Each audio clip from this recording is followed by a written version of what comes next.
Welcome to Ground Control. I thought that I would go ahead and publish my show and tell tutorial on the Flybear FX-820 SU-35 Nano Parkjet for the brushless conversion. Okay, so let me give you some information off of the setup file, and I will have a link to this as well. I've already published this on our Facebook page several days ago. So I mentioned in the last Pilot's Lounge episode, if you guys don't follow our Facebook page, you might want to check there periodically, because any information that I have to publish, whether it's a setup file, model files, coupon codes, what's coming up in the pipe, flight photos, etc., etc. If it doesn't require a video, I post it on our Facebook page. So this setup sheet has been on there already for several days. So when I have the build log ready to go, and I'm going to try and get that ready to go this weekend, so hopefully I will have that published at the first part of next week if I have time to do so. If not, I'll probably have it published by the following weekend. But with this video and the build log that I'm putting together, I think anybody would be able to do this brushless conversion just fine, no problem. But that will be published on our Facebook page when it's ready. Okay, so from the setup file, I also started publishing my launch throttle on these planes, because that's kind of important information to have too. So for this one, I typically launch it at 70% throttle, and I hold on to the wing, because I don't know if you saw the maiden flight, but a prop caught me. So I launch this from the wing tip, and I just give it a little bit of an upward angle and a pretty decent chuck, and it takes right off, no problem. Just got to be careful that when you let go of it, I have a tendency to flip it over sometimes. When I let go of it, I kind of flip it, and I've actually had it inverted several times and had to roll it back over on launch, but so far that's worked out. Alright, so I have my aileron dual rate set at 70% and my elevator dual rate set at 125%. So in OpenTX I have extended limits enabled in the model file. I have a lot of expo in here, and that's pretty typical of these little nano planes, because you've got these little tiny servos, you've got these little tiny servo arms, and your control horns are very short, so you need a lot of expo to take the twitchiness out of them in manual mode. And this, I fly it primarily in manual mode. So in expo for the aileron and the elevator, I both have those set at 70% expo. And that takes the twitchiness right out of it. I mean, around center stick, it is really, really smooth. It flies like a much larger plane. So I'm really happy with that. My scale is typical -100 +100 on both of those channels. The deflection on the ailerons is 9 millimeters up, 9 millimeters down, and on the elevator it's 5 millimeters up, 5 millimeters down.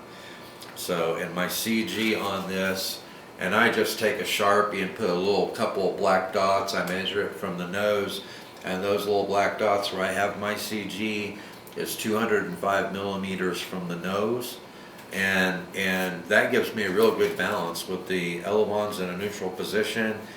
The rolls are very axial. When I do speed runs, it holds its line very well. It doesn't descend, it doesn't climb. And I have enough throw on my control surfaces. If you watch the videos, it has a very quick roll rate, and that's why I cut my dual rate on the ailerons all the way back to 70%, and it's still a very fast roll rate. And I have enough elevator deflection to do some tight loops and still have a little bit in reserve in case I need it, because every once in a while I run out of talent and get a little too close to the ground pulling back out. And the linkage on the Elevons, on the control horns, it's on the innermost hole, and those are 2-hole control horns which I fabricated, and I will also provide templates to those when I publish the build log. I'll provide a sheet of templates for the motor mount, for the control horns, and also for the LiPo bay. And then on the Elevon servo arms, it's the outermost hole, and those are 2-hole servo arms. So that's where those are all connected up. Okay, so what I use to fabricate, and I'll bring the camera in here in a minute, but what I use to fabricate a lot of this stuff with the motor mount, the control horns, and the lipo bay is I just used scrap plastic, and I typically use like old gift cards, stuff like that, that it's thin enough, it's light enough, and it's rigid enough that you can use it for control horns, for hatches, for motor mounts, for these little tiny micro motors. So it works out really, really great. Okay, so I'm going to go ahead and bring the camera in here so you can get some close-up shots of what I'm talking about, and then we will complete the show and tell tutorial on this plane. Okay, so I can tell you right now, the hardest part of this project for me was getting this bay open, you know, because it's glued in, you know, in the stock configuration. This is all glued in, but you can see, you know, where the nacelles, where it forms the nacelles and comes all the way around back here, and then you see this seam back here. Okay, well, that is a separate panel that I wanted to get off of there to get to the electronics, and that was really tough to get open. So what I did to get this opened up to begin with was I used some acetone. The acetone will work on EPP foam. It didn't seem to damage anything, but it kind of leaves an oily residue. So once you get your components off, I would use some alcohol to clean those areas up before you apply glue, to make sure there's no oily residue from the acetone. So the first thing that I did was I put some acetone around the edges of the motor mounts.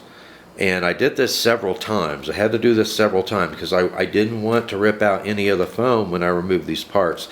So both of the motors on the back of the wing, I did leave the little motor protectors on there. I didn't see that they were going to hurt anything, and they might actually strengthen that area of the wing a little bit. So I left those alone. And then your battery bay, the battery bay and the on and off switch, you know, pretty much cover this entire area where I have this hatch, okay? From this entire foam cutout. That was that plastic battery bay and an on and off switch. And so you have to get it removed from the main part of the fuselage and also from this hatch back here that you want to remove. So that was also something that I worked on with the acetone to get everything, get the glue loosened up to where I could pry it off. That was probably the easiest component to take off of it. Okay, so then after I did that, what I did was I took my X-Acto blade and I cut through the glue right here along the seam. You can actually see the seam, and the seam comes underneath and all the way around right through here where this nacelle ends. Okay, well, it comes across and then it comes all the way back up, and then you have this seam in the back. So I took an X-Acto blade and I cut through that, and then I flexed the foam a little bit to open it up, and then I put drops of acetone down there. And I had to do that several times, but I did get that thing pulled off. Now inside the hatch, on these two sides over here, there's actually a little foam pin that goes into a foam receptacle, a hole in the bottom. So I had to actually, that was the part that I couldn't get completely disconnected, so I had to take my X-Acto blade and cut those off to get it completely off. But that was the hardest part of the whole build. Now the other thing I wanted to talk about was the linkage that I used. So I used 1 millimeter thick steel rod for my connecting rod, and then back here I wanted to be able to adjust the length mechanically. Once I had the servos and the Elevons in a neutral position, I basically pinned the Elevons in a neutral position, and then I took it's either 0.7 or 0.8 millimeter. I think it's 0.8 millimeter welding wire. It's fairly pliable and it's fairly lightweight, but it's rigid enough that once you bend it into the shape you want it in for these little nano and micro planes, it will hold very well. It's not going to move. So I made my Z-bends out of that, and then used some foam cure to coat the 1mm steel rod and the Z-bend that I made, and glued those together, and then put a piece of heat shrink over the top of it, and then applied heat from my soldering gun to heat the heat shrink. And those hold very, very well. They're not going to move. Now, these are very close to a horizontal stabilizer, so in order to prevent, you know, damaging the foam with the heat from the soldering gun, you've got to be very careful with that. What I do is I take a piece of aluminum foil and I bend it over so that I'm making 2 layers, so that I have a dead airspace in the center of it, so that it will deflect heat and also insulate against the heat so that the foam doesn't get hot. And then I just slide it underneath the between the foam and the control rod before I ever apply heat to that heat shrink on the control rod to finish those up. I do that with all of my models where I have this type of linkage. And aluminum foil doubled with a little bit of airspace in between the 2 layers works great for preventing you from damaging your foam when you're applying heat like that. Okay, so let me go ahead and get my screwdriver, and we will take off the hatch that I've got here. And I have pins in the front of the hatch that hold it at this end, and then I have an M3 nylon screw, an M3 nylon washer, and an M3 nylon nut embedded in the foam, and that's basically what holds this on. Okay, so, oh, well, I've got it taped down. I can show you a little bit better. Okay, so you see this area right here where it's almost like where part of the mold was, where they'd cut it off with the mold. You've got this big raised circular area. So I just took a drill bit and drilled a 3mm, or more, I don't know, that's probably more like a 6mm. It depends on what size of nylon nut you have. If I had to do this over again, if I had it on hand, I would just use an M2 nut and an M2 screw, and that would save you know, a few fractions of a gram, and you need to save weight wherever you can. But all I had available was M3. So I cut the hole the same diameter as the nylon nut. I used my foam cure to glue that nut, embed it into the foam, and then just cut a hole in the top of the foam, another 3mm hole in the top of the foam, and then I glued that nylon washer over top of the hole, and then used my M3 nylon screw to hold it in the back. And in the front, what I did was I took toothpicks, and so I just punctured the foam with toothpicks, and then lined it up after I trimmed it off. I've got about 5mm going into the foam, and I've got about 5 or 6mm coming out of the foam. And so if you have an ink pad or, you know, a magic mark or something, what I did was I lined those pins up once I got them embedded in the foam, and just pushed them up against the back of the fuselage here, the mating surface of the fuselage, so that it would leave a couple of black dots on those. And then I just drilled those out. I think the toothpicks are 3mm in diameter, so I just took a little drill bit and drilled a 3mm hole where those, you know, 2 black dots were, because, you know, you want everything to line up. So pushing those against it with ink on the end of them, or magic marker or something, so it will leave a dot. Drill those out 3mm, 5-6mm deep, and then those 2 toothpick pins. I know it's just household material, right? But those 2 toothpick pins hold it in the front, and then that M3 nylon screw holds it in the back, and it holds it very securely. I mean, I've already had my first crash with this plane, and no damage whatsoever. Everything held together.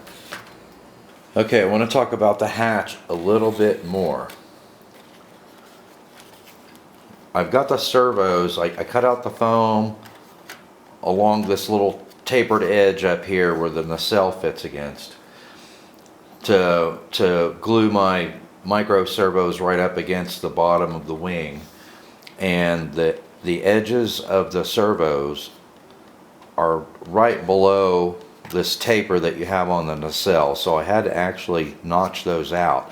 I wanted to get them as close and as snug as I possibly could, because you also want this hatch to apply a little bit of pressure to those servos, so that the servos are held nice and snugly in place. I used something during this conversion that I haven't used before on EPP foam, and I tested it on a scrap piece before I used it, but I used Elmer's rubber cement. I coated the bottom of the servos and the back edge of the servos going up against the foam. I coated those with Elmer's rubber cement and affixed them to the bottom of the wing and the fuselage that way. And I didn't know if that would hold or not, but so far it has held very well. And I wanted to use a glue that, if when it comes time to retire this airframe, it's going to be easier to get these back out again and clean them up. Using the foam cure holds very well, but it's also kind of a pain to clean up. It sticks so well, it doesn't want to come off very easily, and I think it would be easier to clean the rubber cement off of it rather than the foam cure. I did use foam cure to attach my fabricated control horns, and I used foam cure to also embed, when I coated the motor mount with foam cure, the tabs of the motor mount with foam cure, before I embedded those into the foam. And then I also used some hot glue. I'll show you that in a minute.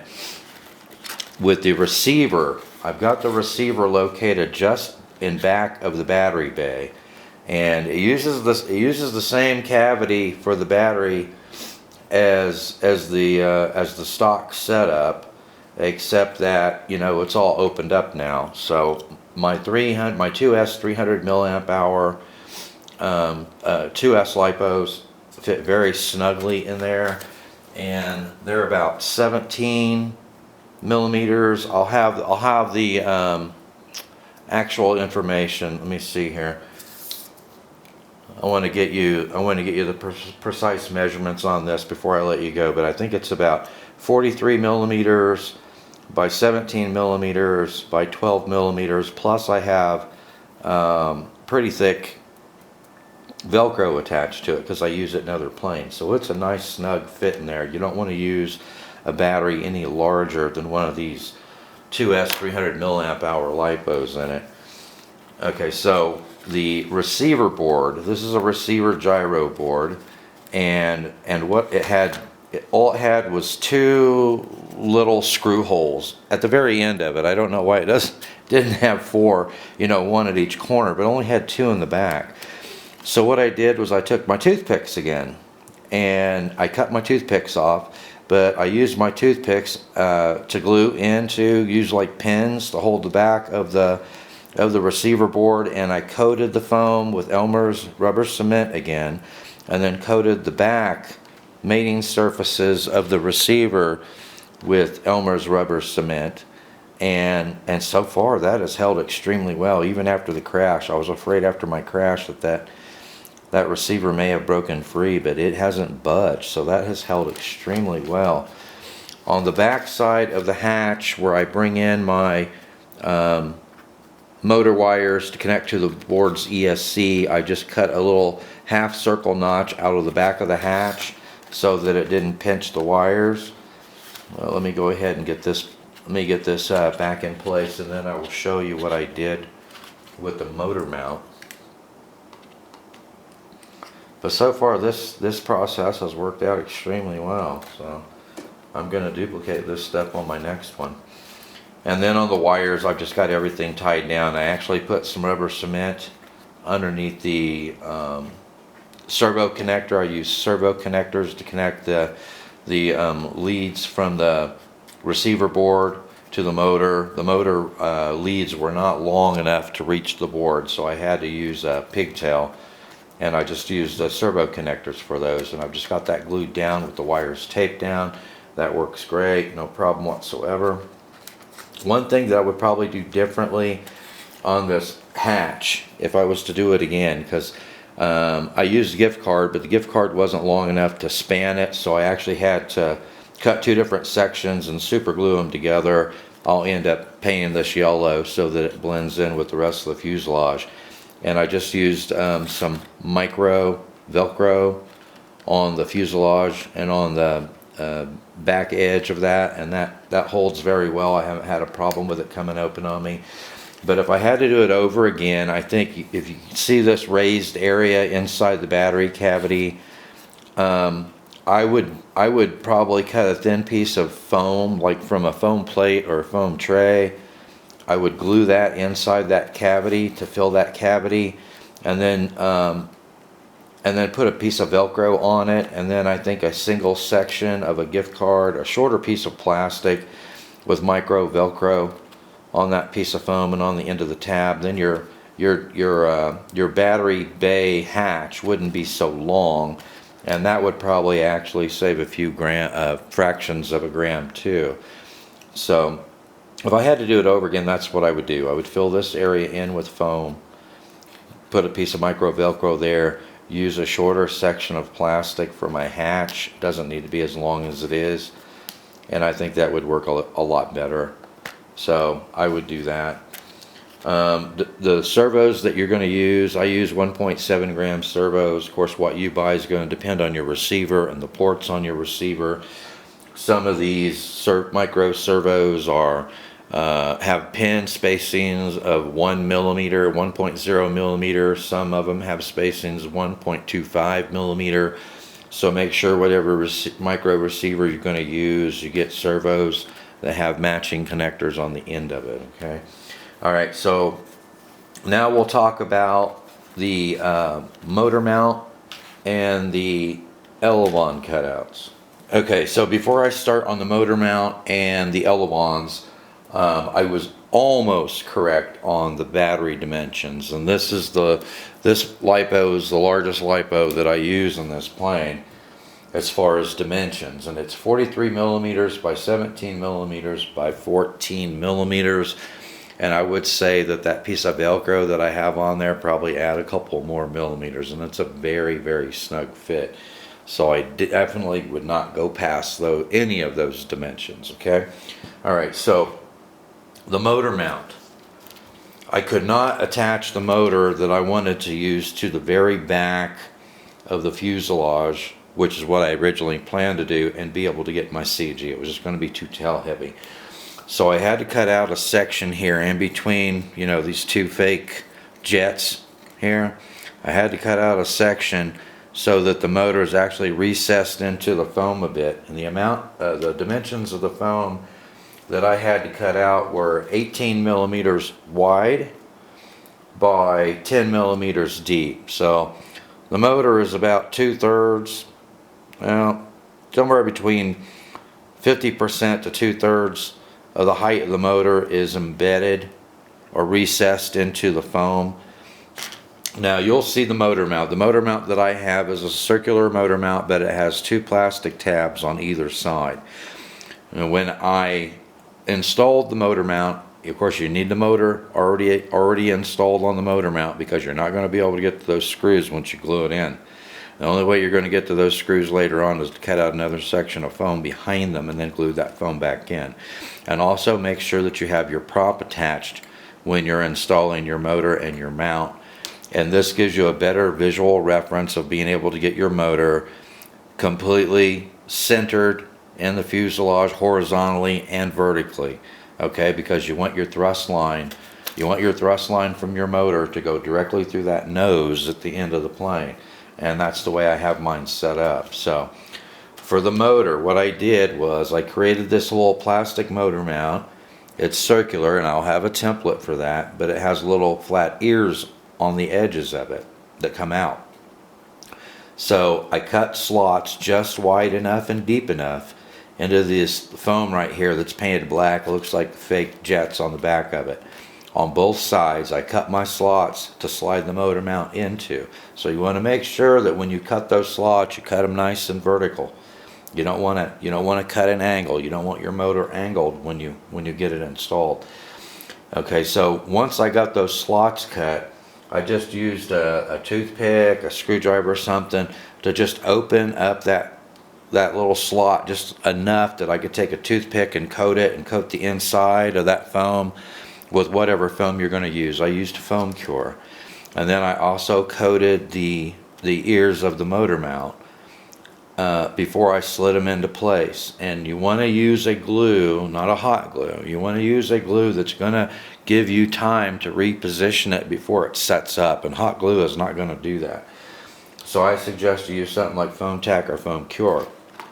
But anyway, I made sure that I had this, and if you look at the back of the plane, the motor, hopefully I've got that on camera. If you look at the back of the motor and you've got this little raised section, it's almost like a circle in between the two jets. I've got the motor centered in that vertically and horizontally. And then I also wanted to make sure that on my motor wasn't angled up or down. So use your prop as your reference to make sure that you get your motor level, horizontally and vertically, and that your motor is positioned in the center of that circular foam area in between those two jets, and you'll be good to go. So once I got the motor mount installed, got it positioned where I wanted it, at that point I stopped. Wait until that glue cures a little bit. Give it an hour or two. Let it cure a little bit so that you know that motor mount is not going to move. And then fill those slots with hot glue. Use hot glue on the back of the tabs. Make a hot glue bridge across where those slots were. And the reason I say to do that is I didn't do that right off the bat. And my motor mount came loose because there's a lot of rotational torque that's trying to break that motor mount loose constantly. And I think it happened on the maiden launch when I launched it and the prop caught my finger. And after that it seemed to develop a large vibration, and I thought it was the prop, but it was actually the motor mount. The motor mount had worked loose.